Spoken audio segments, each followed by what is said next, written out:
Good evening, sports fans, and welcome to another edition of Red Sox Digest. I am your host tonight, Jim Delfino. Yes, the man who brings you cutting edge baseball commentary with the precision of a blindfolded dart thrower at a moving target. I'm basically the Garrett Whitlock of podcasting. I start strong, everyone gets their hopes up, then I mysteriously disappear for long stretches and come back claiming I was working on my mechanics.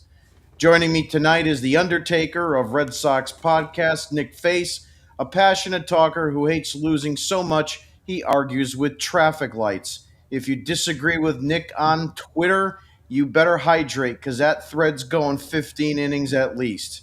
Also joining me is Thayer Doyle, the Ric Flair of Red Sox podcasting. He loves the Sox and he loves winning, follows more sports than most people follow TikTok trends, and will woo his way through every hot take until you tap out. If baseball had turnbuckles, Thayer be climbing one right now. Let's get into it. Your Boston Red Sox are now 66 and 56 on the season, currently 5 games behind the first place Toronto Blue Jays. They were losing in the ninth. The Red Sox lost to the Astros 4-1. Jeremy Pena opened with a leadoff homer off Walker Buehler because apparently we ordered the early run special. Yainer Diaz added a first inning RBI single, then crushed a 2-run shot in the sixth just for fun. The Boston's lone tally was Cedane Rafaela's RBI single in the second after a Trevor Story double. Hunter Brown was 6 and 2/3 innings, 6 hits, 1 earned run, 3 walks, and 4 Ks, calm as a tax auditor. Walker Buehler, on the other hand, 6 innings pitched, 4 hits, 4 earned runs, 4 walks, 3 strikeouts, 2 mistakes to Diaz and Pena, and that's the ball game. Red Sox also were 1 for 9 with runners in scoring position and left 6 on base. Thayer, I'd like to start with you about recapping tonight's loss, yesterday's win, if you want to include that, and your overall take for the 3-game series. All right, we'll start with today's loss. You sort of talked about the mistakes that he made, the home runs. I don't consider those the mistakes that Buehler made. The mistakes that Buehler made were the 4-pitch walks that were right before the bombs. This was a game of execution and lack of execution. Buehler didn't have it. He walked too many people, put too many men on base, gave the Astros too many opportunities, and the Red Sox, on the other hand, blew their opportunities. We had first and second with no outs in the second inning. Now, I'm a little old school. I would have rather have had Gonzalez bunt, but I understand. You just dropped 14 runs on the Astros the night before. He's a 300 hitter. Let him roll. What I have a problem with is that the man in front of him just walked on 4 pitches, and he swings at the first pitch. Double plays happen. I understand that. But double plays shouldn't happen when a man walks somebody on 4 pitches. You have to make that person walk. You understand how good their bullpen is. You saw that today. You have to make that starting pitcher work. They still end up scoring a run. But the inning really was shot to heck because of that sort of over-aggressive and lack of intelligent baseball. Again, we see it in the 6th inning. We get the leadoff walk for Duran. We get him to second base. And Bregman can't do the job. He can't move the runner over. He pops up. The next guy hits a ground ball that would have scored the run. It would have been 2-2. We have a whole nother ball game. Instead, we squander that opportunity. They come up in the next inning. Buehler's rolling. Suddenly, what's he do again with 2 outs? He completely loses the strike zone. I don't understand how he's capable of going 4-0 to people so consistently. And then he gives up another cookie, and that's your ball game. And that's really what it came down to today. Yesterday was just an example of what this team can do when they get on the roll. We talked a lot about it at the beginning of the year, how they're a group of front runners. They are, a contagious hitting ball club. When things are going well, they do great, and we saw that yesterday. You have to give credit to May. He pitched well, got him the win. I didn't expect it. I really thought they were going to get swept after the Crochet game the other day. Have to give them credit for winning that one. Overall, the series, I'm disappointed, not in the outcome. I'm disappointed in how the outcome came about. That it wasn't a situation where, the Astros were just dominant. It was a situation where the Red Sox were just not capable of doing the little things that were necessary to win. And that's what's the most frustrating piece. Yeah, totally agree. Nick, your opening takes for tonight, last night, and the series in full. You smell something, guys? Bueller. No, that's not it. Let me try again. I got to go back 4 years. I'm going back to 2021. And I'm going back to that because I feel like this is going to be very similar with the outcome of what 2021 was for the Red Sox. It's a tease. I feel teased is what I do. That's my word of the night. Last night, it was fun. It was great. It was whatever. But I knew that this was going to happen tonight. They do this so many times. They score and obliviate the opponent, no matter who it is, on some random occasion. And then the next night against a good pitcher, that's what Hunter Brown is, the bats go into hibernation. And that is because the approach is, once again, when you push comes to shove with this team, they don't have any. They don't have an approach. You can argue Bregman's fine. I don't have any issues with that. But let's start at the top tonight. Let's look at Roman Anthony. What was his problem tonight? That had to have been his worst game I've seen him play in months. Awful. Striking out constantly, chasing balls out of the zone. Didn't look like the Roman Anthony we have seen for quite some time. Jarren Duran, once again, missed a chase away. Here he goes again. He'll give you one hit, and then he'll go tail spinning out of control, striking out, leaving runners on, and not getting the job done. How are you guys feeling your number 4 hitter, Mr. Trevor Story? Classic example tonight. Duran was on second after the balk. And lo and behold, Story's up, nobody out. Little dink pop up to right field. Can't move the runner along. Yoshida comes up next. You know the deal with him. Little ground out, second base. Duran's at third. And then Cora comes out screaming, hollering, oh, that's a balk, that's a balk. We're probably going to get into it later. My opinion, it wasn't a balk. I think they were just trying to start something and throw Hunter Brown out of rhythm. Didn't work. Red Sox squandered Duran at third base, and Cora basically threw in the towel at that point because he had enough, and then he got thrown out. 5 hitter, that was Yoshida, and then so on and so forth. Romy Gonzalez, I think, occupied 6. William Abreu had a nice night. I do want to give him some credit. Last night's approach into tonight, I'm really liking what I'm seeing. I'm seeing adjustments being made. I'm seeing him get hits off lefties, which is great. And I'm seeing him take the ball to the opposite field and get hits with. That's great to see. Other than that, Rafaela contributed. He got an RBI in the second inning, I believe it was, and made it 2-1. But I'm not impressed. This is not a sustainable. The lineup has so many holes in it right now, and it's just leaving me questioning how the Red Sox could even try to compete against a true playoff team. That's what this was a test of on this trip. Playing the Padres, who are a great team. Playing the Astros, a team that's been in the postseason probably since the day I was born. That's how long they've been in the postseason. You're up against the cream of the crop. And then you hear the chatter online with people feeling okay. Oh, it's okay that we're going to lose. It's okay. 2-4, it's okay. It could have been worse. What are you people smoking? I mean, what are you smoking? It is not acceptable. And then there was another one. Oh, Walker Buehler he was good tonight. He had a good outing. That was fine.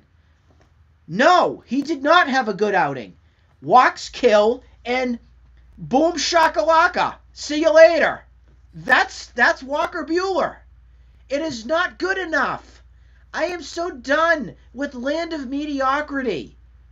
Why can't people just state, oh, he didn't throw well, we'll get him next time? But then they have to throw in, oh, well, he was good. It's okay going home 2-4. That's what set me off. It set me off. It started Monday before the series even began. And it's just not cool. I'm sorry. I want to win. I'm done playing mediocrity, lazy, lethargic baseball. If you want to play right, play it the right way. And this team still fails to do that on so many occasions. They're the biggest tease going right now in baseball, because they get you right where you think they're going to be good, and then when the good competition comes, case in point what we just saw, they can't stack up to that. They can't. And I'm admitting that right now. You cannot stack up to the tough competition. You're going to beat up against your Colorado Rockies, your Nationals, your Orioles. I'm sure they'll do that later on this month. You'll beat up against them. But you got to show that you can compete against the best of the best. And the Red Sox are not the best of the best. They're not. It's a flawed record right now. It's a flawed roster. And the offense, again, when you see these stats, oh, they're third in this category and this and that. How about we take away the games that they played horrible opponents from? Or take away that Astros thing last night, because that was just ridiculous. Ridiculous. The law of averages screams you can't stack up against the tough competition. Yeah, I mean, you'd be hard pressed to believe. And again, I'm not a run differential guy. I've told this to you guys in the past, but it would be. Do you realize without even thinking, without even looking this up, where do you think the Red Sox sit in run differential in baseball? Give me a value, Nick. Where do you think I think they're third. I think they're third. Yeah, you got it right. They're third. They're third in all of baseball in run differential. It's ridiculous. They're not. Yeah, and it's just you get clouded games like you do last night, 14 runs scored, and then, we've seen this before. Thayer and I have talked about this a million times. Every time that they go out and they score 10 or plus runs, we always joke that they're going to get shut out, no hit the next night, or something close to it. And it always happens. And, Always. and it just seems like it's totally inept. I mean, tonight alone, you had, the start, the top of your lineup, Anthony Bregman and Duran, okay, 0 for 11 with a walk and 5 strikeouts. You want to put Story into there. He was 1 for 4 with a typical strikeout, and Yoshida, 1 for 3. So the top 5 hitters in your lineup had 2 hits. It's just not good enough, and you're not going to be able to win many ball games when that happens. And look, you are going to face teams and you're going to face pitchers that, you're just going to have to chalk things up for a loss, especially when they were against Dylan Cease. He was shoving that in that series, and but you can't just continue to run out the same guys in the same positions and expect different results. It just doesn't work. I mean, Yoshida's been better than crap the last couple of weeks, but I mean, you've got guys like Christian Campbell in the minor leagues. You've got Joexy Garcia, the password, in the minor leagues. And we brought this up on the last show. Is it time to start thinking about bringing these guys up? I know it's a couple weeks from, expansion, but we need to get more consistency with the offense. And I'm just afraid that guys like Romy Gonzalez, I know he was 2 for 4, but these guys are going to start wearing out. I mean, it's just going to be it's just going to happen. Go ahead, Nick. The biggest thing with that, yes, I would want them all up. But your big problems here are your guys, and people are going to say, oh, Trevor Story's been so much better. Trevor Story is your number 4 hitter on your Boston Red Sox. Wake up, people. Wake up. How is that acceptable? How? Because you're not going to replace that. Jarren Duran striking out a bunch. How are you going to replace that? You're not. You can replace Romy Gonzalez at first base all you want, but then you're going to put Christian Campbell there or whatnot. Romy's actually been hitting the ball okay. That's been fine. It's those guys, your Yoshidas, your Durans, your Stories. I'm so done with the streakiness of it. It drives me crazy because you get no consistency. Or you get consistently inconsistent. And that's what they're showing. So Yeah. it makes it difficult when you want to replace them because you got your money and your contracts to all these guys that are in your lineup. It's not good. Yeah, interesting tidbit that was on Major League Trade Rumors today about some chatter about Trevor Story's opt out. And since we were talking Trevor Story, Please. yeah, Story acknowledges that there's the business side of it, but he loves playing in Boston. Thayer, I want to get your reactions to this piece on Trevor Story. Uh, Do you think he's going? Do you think he's going to opt out? That's the first question. I would say yes. I think if I think he's a smart enough individual and has enough experience to do the complete opposite of Roman Anthony. I think what he's going to do is he's going to trust his agent. He's going to have conversations. He's going to have someone who is intelligent enough to understand the market and where things are going and then make his decision. Now, what I'm worried about, and I think most of Major League Baseball is worried about the upcoming lockout after the 26th season. So that's going to play an important role. There might be a lot of players that are not going to be opting out of anything because they're afraid of what that future might hold. So will Story opt out? I think if he's got enough in the sort of the conversations with people to say, yes, I think we'll take you, I do.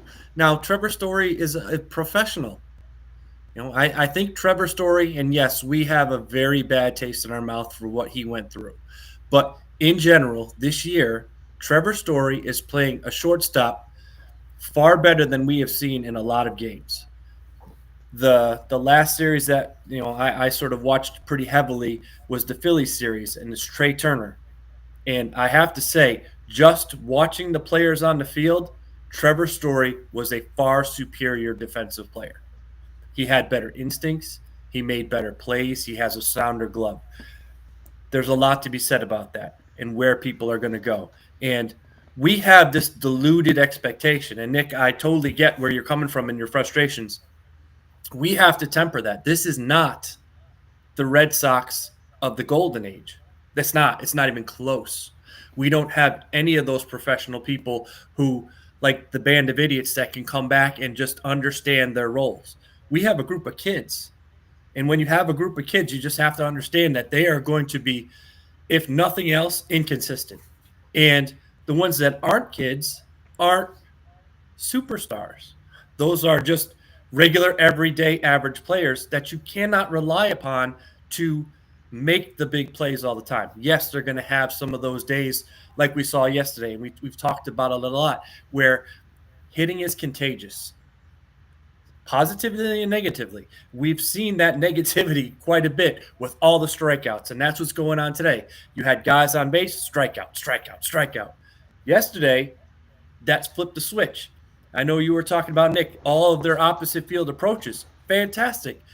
They have it in them. The problem is they're kids. And it's just the nature of the beast. And that's what we have to deal with. And that's what I'm looking at for the remainder of this series. Do I think this is a World Series team? No, I do not. I do not think this is a World Series team. Do I think the American League is so bad that it's possible that this team could get like on a freaky roll and pull it out of their behinds and make the playoffs and get into the World Series? Yes, I do. But that is we'll talk analytics. That's the low bar. That's the pipe dream. What I think this team is, I think we're going to get into the playoffs. We're going to hopefully win a crochet start. And then we're probably going to be disappointed by kids getting into prime time and just not being able to deal with the moment and get beat like we saw today in a game where they were competing with this team. It wasn't a disaster. They out-hit the Astros. The issue is the Astros were given opportunities, and they took advantage of them. The Red Sox didn't. And that's going to be the case for a majority of this season moving forward. Yeah, just to recomment and recap what you mentioned in the beginning of your segment. The thing about Trevor Story, and I know I've been frustrated with him. I've wanted him off this team as well in the past. But if he's your number 7 hitter, he's fine. Mm-hmm. The problem with the Red Sox is they don't have the middle of the order thump and Yep. and players to complement Trevor Story and put him in a better position in that lineup. He's regulated to being your cleanup hitter, and that's not a Trevor Story problem. That's a Boston Red Sox problem. And the reality is, and this is the crazy part, he's batting .256 on the season. He has a really good chance to be a 25-25 guy this year.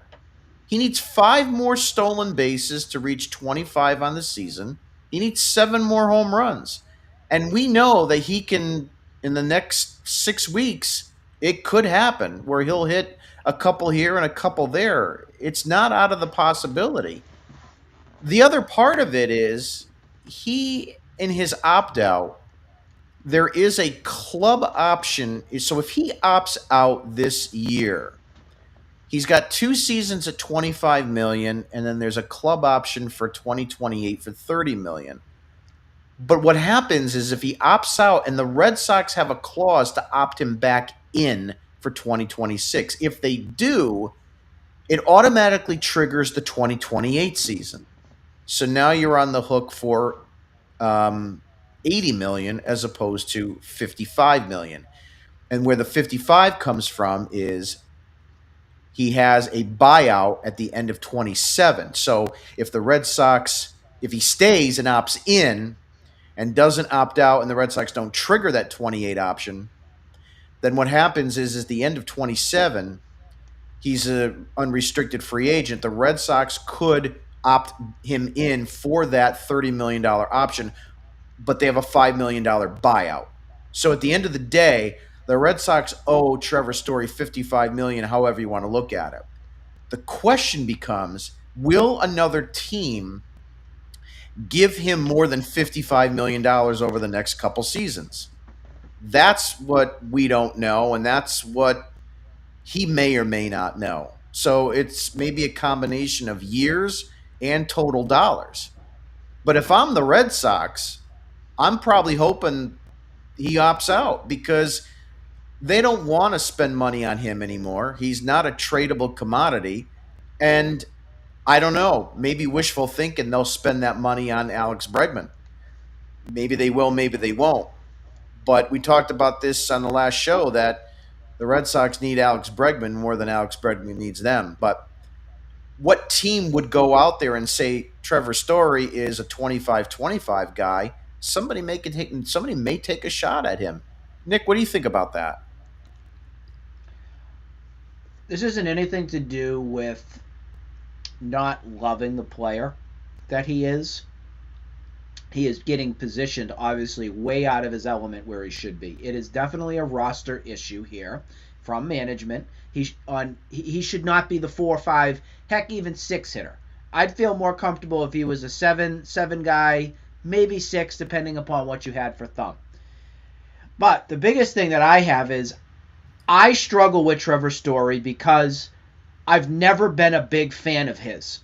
And this is nothing personal whatsoever. It's just, I look at him as a Colorado Rocky still. I look at his numbers a little bit differently than I would him coming here to Fenway to play here in Boston. His numbers have historically been much better playing at Coors Field. I'm going to give him credit. This season was the biggest thing on staying healthy and getting on the field and showing everybody that he's still a major league player. I think that was the biggest question mark we all faced. He has done that. I'm going to give him that. But for me, if I'm looking to build my team in different ways, I understand the glove. I get that. I'm looking elsewhere.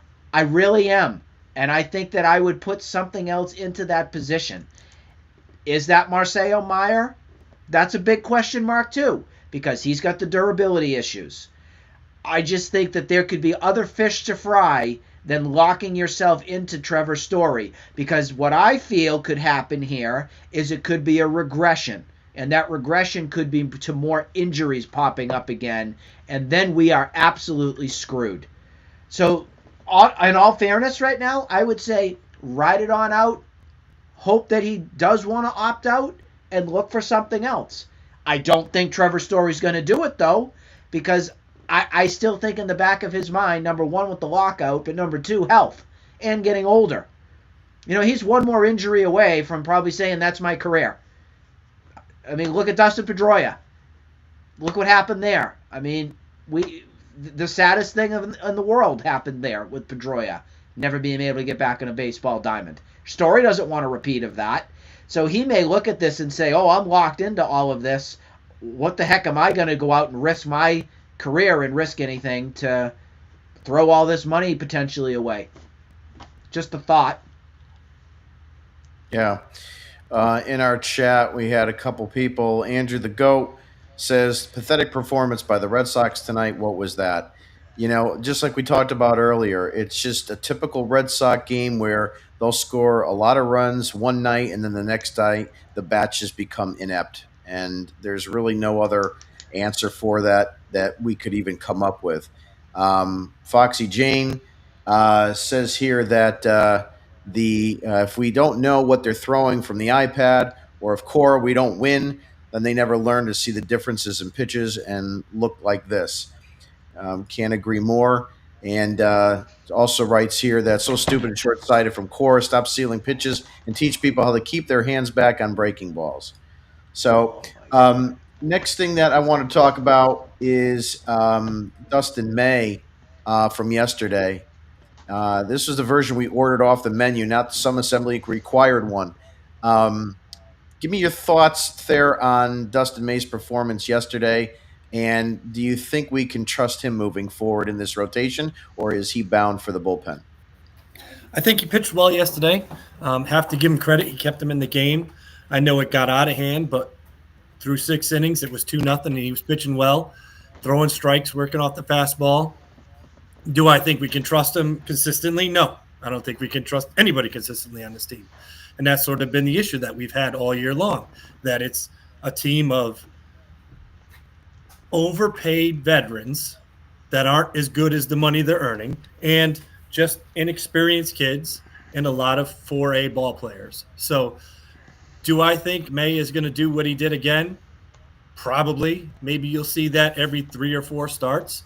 You're probably going to see a lot more of what he did in his first start. I think he's rather inconsistent, just like everybody else on this team. However, I think we just have to, it's not like we can DFA him. There's no choice. There's nobody better. We're not going to bring anybody else that's better than that. So I think we're stuck with him. I think ultimately he's probably going to be a nice bullpen piece. I think he's going to be a Joe Kelly kind of guy, a 6th, 7th inning guy.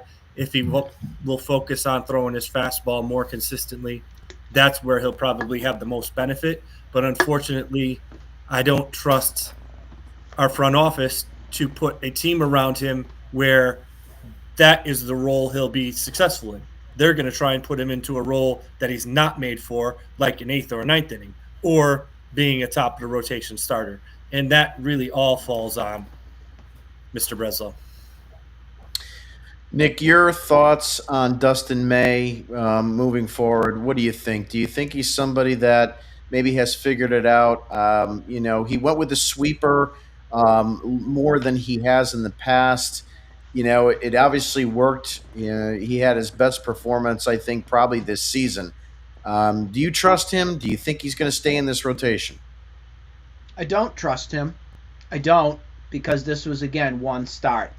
We've seen 2 different options here. We've seen option 1 when he first came to the Red Sox. It was his first start. I'm going to say it was butterflies and nerves, trying to figure out his place and get back on the mound again. I think he had over 10 days off in between his Dodger outing and the Red Sox. So that one you could chalk up to rust and just getting back to a rhythm. This one last night was a big surprise. I didn't expect it, as Thayer said, and of course you did, Jim, as well. But I think it's something to build on. I will say right now I have more trust with Dustin May than I do Walker Bueller. I can tell you that with a straight face and not laugh like I was on the side about something else a little bit earlier. But I do think that there is at least some potential here with now knowing May can give you a good start against a good team. That's a big building block piece right there. The next outing, what will he be up against? Is it Baltimore? Who's next week? Who's our We week have the series? Marlins. We have the Marlins next.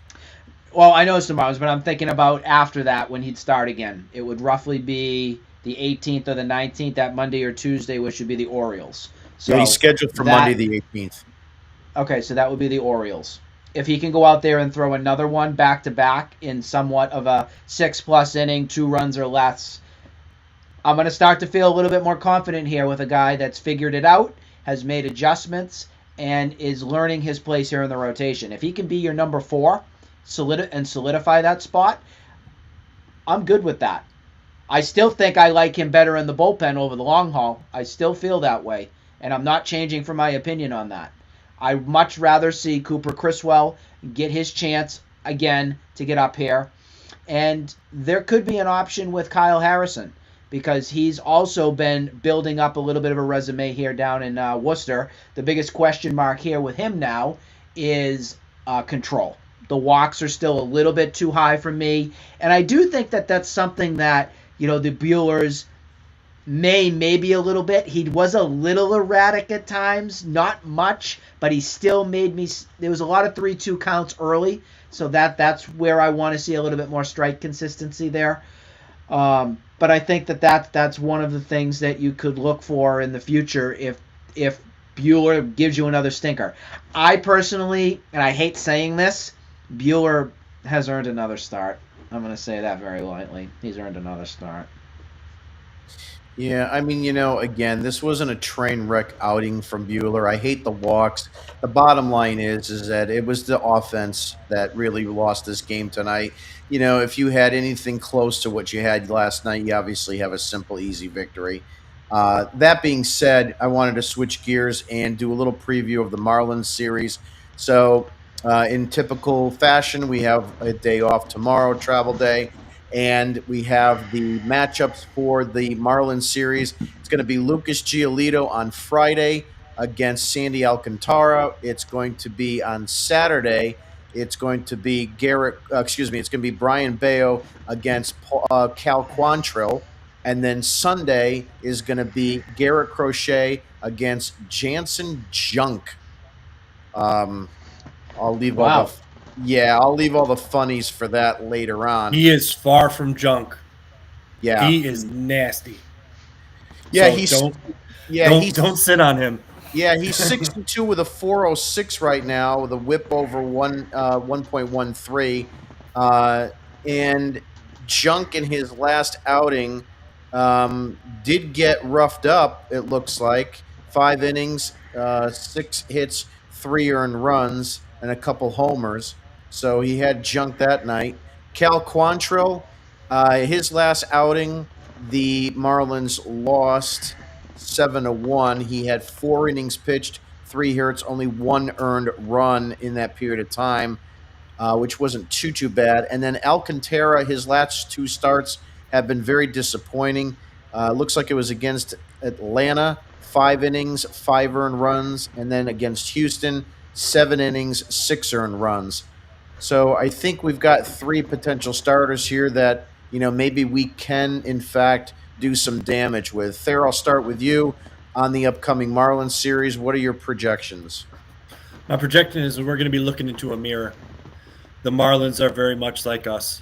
They are a young ball club with a lot of athletic individuals who are not the smartest baseball players in the world. They're a team that plays with emotion. When things go well, you're going to see them do some incredible things. When things get a little difficult, they're going to struggle. Their pitching staff is very much like ours, sporadic. where you're going to get some good starts and you're going to get some bad starts. The difference is they don't have that number one ace right now because he's hurt. He's coming off of Tommy John. I think Alcantara, when he is fully healthy, he is capable of being the shutdown guy for them. However, I think at the moment, I trust the Red Sox a little bit more. I think they should win this series, but it's very like the Marlins are hot and they're playing very well of late. So it could be a situation where if we allow them to maintain their confidence, then it's going to be a very difficult series. If they come in, they're young kids, they come into Fenway Park, they get a little bit awestruck by it, and the Red Sox play a brand of baseball that provides pressure and allows the fan base to get into the games, then it's very possible that the Marlins could crumble in that series. But I say they win 2 out of 3. Yeah, Marlins are 3-7 in their last 10. They have a negative run differential. They've also allowed, let's see here, runs allowed. They are second in the National League in runs allowed. Fourth. So they're obviously at the top of that list. The one guy it looks like you got to be kind of on the concern for was a Stowers. He's having a pretty good season. 25 home runs, an OPS over 900. And then Edwards, I think, is the only other guy batting over 300. So couple guys there, but, just like anything, don't let one guy beat you. That's the thing. I mean, Stowers striking out quite a bit. He's got 124 strikeouts on the season, so you can definitely get him out if you can pitch correctly to him. But the problem with the Red Sox is, they'll wind up having Jordan Hicks come in and then just throw a cookie right down the middle, and he'll probably be the guy with 2 runners on, get a 3-run jack, and we'll probably lose 3-2 in some fashion. So that's the thing to worry about. Nick, your reactions for the Marlins series and your projections. I'm going to lead this off with numbers. 27-34, 39-22. 39-22 is your record at home this season. I didn't realize it was that high and that different. Your road record now after tonight's loss, 27-34. So I'm leading into this saying home cooking. If there's anything that the Red Sox could do, it's come back home and play somewhere they're much more comfortable doing, and that's against Miami. I'm going to say bare minimum the Red Sox take 2 or 3 here from the Marlins. I don't want to go for the full sweep because, as Thayer said, I mean, and you did as well, Jim, there are talented players here for Miami, and they are a young team. And I love that analogy that you made where look at yourself in the mirror, because that's a lot. They're very similar in composure with the youth and making mistakes and not doing sometimes the right things all the time. And I think some of these kids playing in front of a packed Fenway Park, it's going to be difficult. And I'm sure that Friday night game, getting accustomed to how to play at Fenway or even how to play the Monster and how to play all that, it's going to be tough for them. So that's why I look at this series as a series that they must win. It needs to be. If the Red Sox lose 2 or 3, or heck, they even get swept, I think we're going to be having a very different conversation come Sunday night when we discuss the breakdown of this series. All in all, you need to see a bounce back from Giolito. He's going to lead it off on Friday. Bayo. Again, I don't think Bayo pitched super bad on Saturday against the Padres, or was it Sunday? Was it Sunday? Yes, he was the Sunday game. Giolito was the Saturday game. But I need to see more command. I need to see Giolito to go back to the Friday, not sweat like a pig on the mound. Positive, it's not going to be 90-something. It's going to be probably in the low 70s for Friday night at Fenway, which should be good for him. And then you have Crochet on Sunday, and you need to see a bounce back. You need to see a bounce back from all 3 to get them back into a rhythm again. So I'm glad you got those 3 pitchers going. That's a positive. Now it's time to see the adjustments that are being made and not making the same mistakes that we did against the Padres and the Astros for Crochet in the last series. Yeah, I think the Giolito start and obviously the Crochet start are the ones that you got to keep your eyes on really peeled, because those were the two that were very disconcerting. And if any trend is going the wrong way with the two of them, your playoff hopes are over, because there's not going to be a way to dig yourself out of some hole that they're going to create for you. We know that Crochet's innings total are higher than he's ever had now at the in his career. So he's in uncharted waters. And Giolito, the way, however you want to look at it, it's a season back from an injury. So, you don't know how much more quality stuff he is going to be able to give you. I mean, since the All-Star break, his ERA is, I think, in the upper fours or maybe even the lower fives, something like that. I saw that written somewhere today. Couple interesting things, Nick, that you mentioned about the Red Sox and their home field advantage. 39 wins this year on the season. We're the middle of August. Couple things to kind of like just ponder. In 2016, the Red Sox won the division with 93 wins. They had 47 wins at home in 2016. In 2017, the Red Sox had 93 wins, won the AL East. They had 48 wins at home. In 2018, obviously the World Series championship, 57 wins at home. In 2004, 55 wins at home. In 2007, 51 wins at home. And 2013, 53 wins at home. So, point I'm saying is that it's very obtainable for them to win another 15 games at home between now and the end of the year and be in that 50 category. And that's something that could parlay them into a postseason. The problem is the away. They've got to do better away from Fenway Park, whether they're stealing signs or not.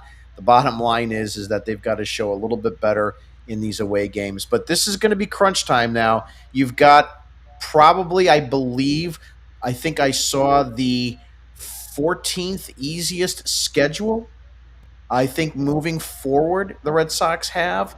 It's something like that. But, when you look at just the schedule alone of who we have, I think we've only got, I think I mentioned it the other day, in September, we only have 4 series against teams over 500. So, September should be a month that you have to really own. And of course, moving forward for the rest of this month. So, we'll see how it goes. But first things first, try to wrap this up against the Miami Marlins and try to take at least 2 out of 3 and hopefully sweep them. I mean, again, I like to go for the jugular, so I want to sweep, and I don't think anything less than that from a Marlins team would be acceptable. But that's just me.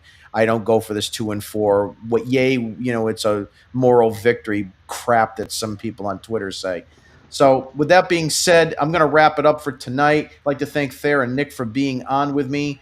We will see you again on Friday night, and we will give a recap to that first Marlins game, and then we'll be back on Sunday after that. Have a good night, everybody.